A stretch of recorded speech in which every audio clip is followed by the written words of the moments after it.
দেশের ৬ জন আন্ডারকভার অফিসারের পরপর মৃত্যু। তবে প্রতিটি মার্ডার স্পটে একটা জিনিস কমন, যেটা হচ্ছে একটা মিল্কশেকের বোতল। র এর স্পেশাল হবস কি পারবে এই তদন্তের সমাধান করতে? জানতে হলে অবশ্যই দেখে নাও মিল্কশেক মার্ডার সিরিজটি। যারা থ্রিলার আর মার্ডার মিস্ট্রি পছন্দ করে তাদের জন্য এই সিরিজটি পারফেক্ট। এই সিরিজের শেষের অংশের টুইস্টটি তো মাথা ঘুরিয়ে দেওয়ার মতন। তাহলে চলো আর কথা না বাড়িয়ে শুরু করি। বন্ধুরা, ভিডিওটি যদি আমার ভালো লেগে থাকে তবে অবশ্যই লাইক, কমেন্ট, শেয়ার করার অনুরোধ রইল।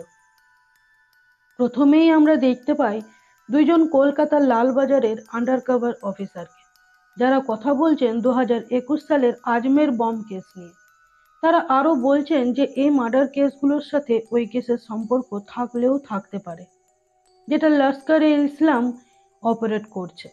এই জন্য এই কেসটার দায়িত্ব দেওয়া হয়েছে এক্স র এর স্পেশাল অফিসারকে। তিনি এখন আন্ডারকভার এজেন্ট, কিন্তু তাকে এখনো দেখানো হয়নি। তাকে দুজন অফিসার মেজর বলে ডাকছেন। এই হলো একজন রাইটার, নাম ভাস্কর মিত্রা। এর বেশ কতগুলো লেখা পরপর 17 বার রিজেক্ট করেছে খুব নামকরা পাবলিশার, ওলজেন পাবলিশার। আজও রিজেকশনের খবরটাই সে পায়, তাই খুব বিরক্ত হয়ে যায়। তার সাথে রয়েছে তার গার্লফ্রেন্ড শোভা সেনগুপ্তা। সে বলে, তুমি হয়তো ঠিকঠাক করে লিখতে পারছো না, তাই বারবার রিজেক্ট হচ্ছ। আবার ভালো করে লেখার চেষ্টা করো, অবশ্যই পারবে। ভাস্কর জানায় যে ওলজেন পাবলিশারের কর্ণধার দর্শনা দে। দর্শনা দের বাবা আর তার বাবা বিজনেস রাইভার্স ছিল, তাই হয়তো সে ইচ্ছে করেই এটা করছে। তবে শোভা মনে করে দর্শনা একজন বিজনেস ওয়ামেন, খুব ভালো কাজ করে সে, তাই কোনো বিজনেস প্রপোজাল ভালো হলে সে কখনোই সেটা করবে না। এরকম এক কথা দু কথা পরই শোভা এবং ভাস্করের মধ্যে ঝামেলা বেঁধে যায় এবং শোভা তাদের সম্পর্কটা ব্রেক করে চলে যায়। ভাস্কর শোভার সাথে ব্যাংককের যে শহরে থাকতো সেখান থেকে চলে আসে পাটায়া এবং পুরনো সব স্মৃতিগুলো ডিলিট করতে থাকে তার জীবন থেকে। তবে কোনো এক ব্যক্তি এই ভাস্করকে ফলো করছিল এবং নিজের মোবাইলে তার ফটো ক্লিক করে রাখছিল। এই হলো দর্শনা দে। দর্শনা তার অ্যাসিস্ট্যান্ট রোশনের কাছে তার কাজের আপডেট জানতে চাইল। রোশন বলে যে ফিকরির কেসটা গল্পের উপর বেস করে একটা সিরিজ বানাতে চায় ফ্লিক্সনেট, এবং যার জন্য মোটা টাকাও তারা দিতে রাজি আছে। দর্শনা জানায় নেক্সট দুটো ডিলও দারুণ যাবে মনে হচ্ছে, ভালো বিজনেস করতে চলেছে মার্কেটে, এবার আর ওদের পিছন ফিরে তাকাতে হবে না। এদিকে ভাস্কর তার এই সদ্য ব্রেকআপ আর তার ক্যারিয়ারের এই টালমাটাল অবস্থায় এদিক ওদিক উদ্ভ্রান্তের মতো ঘুরে বেড়াচ্ছে। এরকমই একদিন সমুদ্রের ধারে এক সুন্দর হোটেলে বসে সে প্রাকৃতিক সৌন্দর্য উপভোগ করছিল। হঠাৎ করে একটা আওয়াজ তার কানে এলো, হেল্প হেল্প। তাকিয়ে দেখে একজন ব্যক্তি তার কতগুলো কাগজ যত্ন সহকারে কুড়োচ্ছে। হয়তো সমুদ্রের হাওয়ায় সেগুলো উড়ে গেছিল। ভাস্কর গিয়ে তাকে সাহায্য করলো। এরপর ওই ব্যক্তি নিজেকে সদাদস্পতি নামে পরিচয় দেয় এবং জানায় যে সে একজন বাঙালি, আরেকজন বাঙালি বিদেশে আরেকজন বাঙালিকে সাহায্য করবে। কথায় কথায় তাদের মধ্যে সন্ধ্যার ড্রিঙ্কসের প্রোগ্রামও সেট হয়ে গেল। 7টার সময় টাইম দিয়ে ভাস্কর সেখান থেকে চলে যায়। এরপর ঠিক 7টার সময় সদা দাসপতি হাজির হয় ভাস্করের রুমে। ভাস্কর লক্ষ্য করে যে এই সদা দাসপতি সেই কাগজগুলো এখানেও নিয়ে এসেছে এবং কৌতূহলবশত ভাস্কর জানতে চাইল যে এই কাগজগুলো নিয়ে তিনি সবসময় ঘুরে বেড়ান কেন, কি আছে এই কাগজে। সদা দাসপতি জানায় যে সে 3 বছর ধরে এই জার্নালটা লিখেছে, আর তার এই লেখাটা এখনকার সবচেয়ে বড় পাবলিশার ওলজেন একসেপ্ট করে নিয়েছে 30 লক্ষ টাকার বিনিময়ে। সদা দাসপতি আরো বলে যে সে শ্যাডো বলে ছদ্মনাম ইউজ করেছে এই লেখাটার জন্য। ওলজেন পাবলিশারের কেউই এই সদা দাসপতিকে চেনে না। মেলের থ্রু যে তাদের যোগাযোগ হয়েছে সেই কথাটাও সে জানালো। এই কথা শুনে ভাস্কর বেশ অবাক হয় যে এই লোকটার প্রথম লেখাটাই ওলজেন পাবলিশার অ্যাকসেপ্ট করেছে, আর তার লেখা তারা বারবার প্রত্যাখ্যান করেছে। কি এমন আছে এই লেখাটায় জানতে ভাস্করের খুব কৌতূহল হলো। এরপর সদাদাসপতি চলে গেলে ভাস্কর খুবই আপসেট হয়ে পড়ে আর নিজেকে ফেলিওর মনে হয়। পরদিন সকালে ভাস্করের সাথে আবার সদাদাসপতির দেখা হয় এবং সে বলে সে কোকোনাট দ্বীপে যাচ্ছে, যেখানে বসে এই লেখাটা সে লিখেছিল। জায়গাটা খুবই শান্ত এবং ইন্সপায়ারিং। ভাস্করকেও তার সাথে যেতে বললে ভাস্কর রাজি হয়ে যায়।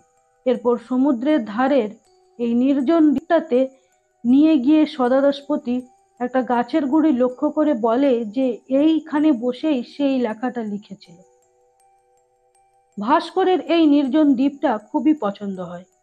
ভাস্কর একটা গাছের তলায় বসলে সদাদাসপতি তার হাতের লেখাগুলো দিয়ে বলে যে আমার খুব স্নান করতে ইচ্ছে করছে, আমি যাচ্ছি সমুদ্রে, আপনি এই লেখাটা ততক্ষণ পড়তে পারেন, আমি ফিরে এলে জানাবেন যে লেখাটা কেমন হয়েছে। এরপর সদাদাসপতি সমুদ্রে নেমে যায়। ভাস্কর খুব মনোযোগী হয়ে পড়তে থাকে লেখাটা। লেখাটা ভাস্করের খুবই পছন্দ হয়। সময় যে কতক্ষণ কেটে গেছে তার খেয়ালই ছিল না। এরপর হঠাৎ ভাস্কর খেয়াল করলো যে সদাদাসপতিকে আর দেখা যাচ্ছে না। ভাস্কর খুব অবাক হয় এবং উদ্ভ্রান্তের মতো এদিক ওদিক ডাকতে থাকে, কিন্তু কোথাও সদাদাসপতিকে দেখা যায় না। এই নির্জন দ্বীপে কাউকে জিজ্ঞেস করার মতো উপায় ছিল না। এরপর ভাস্কর সেখানে একটা নো সুইমিং এর বোর্ড দেখতে পেল। তখন ভাস্কর মনে করলো যে সদাদাসপতি হয়তো এখানে ডুবেই গেছে। ভাস্করের হাতে তখন সদাদাসপতির ম্যানুস্ক্রিপ্টটা রয়েছে। সেটা সাথে নিয়েই ভাস্কর সেখান থেকে চলে গেল। এই লেখাটা শ্যাডো নামের ছদ্মনাম নিয়ে লেখা হয়েছিল এবং কেউই এই শ্যাডোকে চেনে না। তাই সেটার সুযোগ নিয়ে ভাস্কর ফোন করলো দর্শনা দেকে এবং বলল যে সে শ্যাডো বলছে, সে দর্শনার সাথে দেখা করতে চায়। যেটা শুনে দর্শনা প্রথমটাই অবাক হয়, কেননা শ্যাডো বলেছিল যে তারা সামনাসামনি কোথাও মিট করবে না, সবকিছুই ইমেলের সাহায্যে হবে। তবে ভাস্কর নিজেকে শ্যাডো পরিচয় দিয়ে বলে যে সেই ডিসিশন সে চেঞ্জ করেছে। সে তার হোটেলে দর্শনাকে যেতে বলল। অন্যদিকে সেই আন্ডারকভার এজেন্ট মেজরকে দেখানো হয় যে ওলজেন পাবলিশারের লাস্ট বই ফিকরি নিয়ে খুবই চিন্তিত রয়েছে। সে তার সহকর্মী একজন মহিলাকে বলল যে বইটা ভালো করে পড়তে। ওই মহিলা বইটা পড়ে অবাক হয়ে যায়, কেননা তারা যে ইনফরমেশনগুলো মিডিয়া বা আদার্স কারোকে শেয়ার করেনি সেই রকমই কতগুলো মৃত্যু তদন্তের ঘটনা এই বইটাতে লেখা রয়েছে। তাই এই বিষয়ে তদন্ত নামে মেজর। অন্যদিকে দর্শনা যায় শ্যাডোর সাথে দেখা করতে, কিন্তু সেখানে ভাস্করকে দেখে সে বেশ অবাকই হয়, কারণ ভাস্করকে সে আগে থেকেই চিনত। তখন ভাস্কর বলে, আমার পরপর 17টা লেখা তোমরা রিজেক্ট করেছো, তাই এবার শ্যাডো নামের আড়ালেই লেখাটা লিখলাম, আর মজার ব্যাপার দেখো সেটা তুমি একসেপ্টও করলে। দর্শনা বলল তুমি আগে যে লেখাগুলো পাঠিয়েছিল সেগুলো সব ওকে টাইপ, কিন্তু এই লেখাটা এক কথায় অ্যামেজিং। কথায় কথায় দর্শনা জানতে চাইল যে নর্থ কলকাতা তাদের বাড়িটা, মানে যার নাম বৈকুণ্ঠ, সেই বাড়িটা কি এখনো আছে? ভাস্কর বলল ওই বাড়িতেই তার বাবা প্রথম বিজনেস শুরু করেছিল, তাই ওই বাড়ি সে কখনোই বিক্রি করবে না। ভাস্কর আরো বলল যে ওই বাড়িটার নিচের তলায় তার কাকা একটি আইসক্রিমের বিজনেস শুরু করেছিল, কিন্তু 1-2 বছর পরে সেটাও বন্ধ হয়ে যায়। এখনো অনেকগুলো ফ্রিজার সেখানে পড়ে রয়েছে। দর্শনা বলল তোমাকে বোর্ডিংয়ে পাঠানোর পর আমি একবার সেখানে গিয়েছিলাম। এখানে আমরা জানতে পারি যে তাদের একটা রিলেশনশিপও ছিল, কিন্তু পুরনো ঘটনা এখন তার আর মনে নেই। অতীতগুলো মনে করে তারা একে অপরের খুবই কাছে চলে আসে। কিছুদিনের মধ্যেই ভাস্করের মিল্কশেক মার্ডার বইটা পাবলিশ করে ওলজেন পাবলিশার্স। বইটা বেস্ট সেলারের অ্যাওয়ার্ডও পায়। রাতারাতি বিখ্যাত হয়ে যায় ভাস্কর। অন্যদিকে মেজর এই বইটাও খুব মনোযোগ সহকারে পড়ে জানতে পারল যে এই বইটাতেও যে 7জন এজেন্টের মৃত্যুর পুঙ্খানুপুঙ্খ বর্ণনা দেওয়া রয়েছে সেইগুলো মার্ডারের ছাড়া কারোর পক্ষে জানা সম্ভব নয়। অন্যদিকে আমরা দেখি যে ভাস্কর খ্যাতির চূড়ায় পৌঁছে তার লাইফটা খুব এনজয় করছে। ঠিক তখনই তার ডেস্কে কেউ একজন একটা চিরকুট রেখে যায়, যেটাতে লেখা রয়েছে ইউ রবড অ্যান্ড কিল। যেটা দেখে ভাস্কর বেশ ঘাবড়ে যায় এবং এদিক ওদিক খুঁজতে থাকে। তখন সে দেখলো যে একজন জোকারের মাস্ক পরা লোক তার পিক নিচ্ছে। ভাস্কর সেটার দিকে খুব একটা মনোযোগ দিল না। শোভা ভাস্করকে কংগ্রাচুলেট করতে আসলে ভাস্কর থেকে অপমান করে তাড়িয়ে দিল। ভাস্কর এবার সেখানে শুধু শ্যাডোকেই দেখতে পাচ্ছে। ওদিকে আমরা দেখি যে কেউ একজন মেসেজ করে মেজরকে বলছে যে টাইম এসে গেছে মিল্কশেক মার্ডারের কেসটা ওপেন করার। দর্শনা ভাস্করের সাথে সমুদ্র সৈকতে একটু এনজয় করছিল। ভাস্কর দর্শনাকে বলে যে বিয়ে করবে আমাকে। দর্শনা হেসে ফেলে বলল, আমার বিয়ে অলরেডি ফিক্সড হয়ে আছে, ফ্লিক্সনেটের কর্ণধার বিক্রমের সাথে। এই কথা শুনে ভাস্কর বেশ আপসেট হয়ে যায়। আমরা দেখি ওদের সামনেই একটা চেয়ারে বসে মিল্কশেক মার্ডার বইটা পড়ছিল মেজর। সন্ধ্যার দিকে মার্কেট প্লেসে ভাস্কর হঠাৎ মেজরকে দেখতে পায় এবং তার পিছু নেয়। তখনই তার সাথে ধাক্কা হয় মেজরের। মেজরের হাতে তখন মিল্কশেক মার্ডারের বইটা ছিল, তাই সে চিনতে পেরে বলে যে সে তার খুব বড় ফ্যান এবং একটা সেলফিও তোলে। তাড়াহুড়োয় ভাস্কর তার ইয়ারপডটা সেখানেই ফেলে যায়। পরদিন সকাল হতেই মেজর ভাস্করকে তার ইয়ারপডটা ফেরত দিতে যায়, আর দুজনে সবে গল্প করতে বসেছে ঠিক তখনই দর্শনা সেখানে আসে। মেজর ভাস্করের কাছে জানতে চায় যে তার বইটা দুর্দান্ত, কিন্তু সে অতগুলো ইনফরমেশন কোথা থেকে পেল। এই কথা শুনে দর্শনা বলল যে আপনি যদি ওনার ইন্টারভিউ নিতে চান তাহলে আগে থেকে অ্যাপয়েন্টমেন্ট নিয়ে আসতে হবে। তখনই মেজর তার নিজের আই কার্ডটা বের করে পরিচয় দেয় যে তিনি আন্ডার কভার এজেন্ট, এবং বলে যে এই মিল্কশেক মার্ডার বইটাতে যে 7টা মার্ডারের কথা লেখা আছে ঠিক এইভাবেই আমাদের 7জন আন্ডারকভার এজেন্টকে মার্ডার করা হয়েছে। কিন্তু এই তথ্যগুলো তো আমাদের কলকাতার লালবাজারের বাইরে কারোর জানার কথা নয়। আপনি কি করে জানলেন এবং সেগুলো লিখলেনও?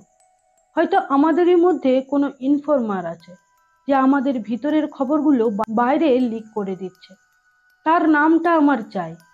মেজর বলে একটা দুটো ঘটনা কোইন্সিডেন্ট হতে পারে, কিন্তু পরপর 7টা মার্ডারের ঘটনা হুবহু কিভাবে লেখা সম্ভব?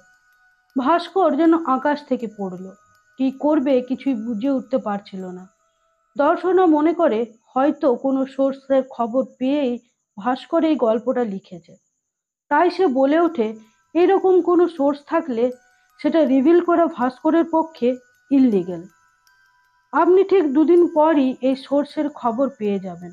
মেজর চলে গেলে দর্শনা ভাস্করকে বলল 2 দিনের মধ্যে নামটা লিখে রোশনের কাছে পাঠিয়ে দেবে, ও দিয়ে দেবে মেজরকে।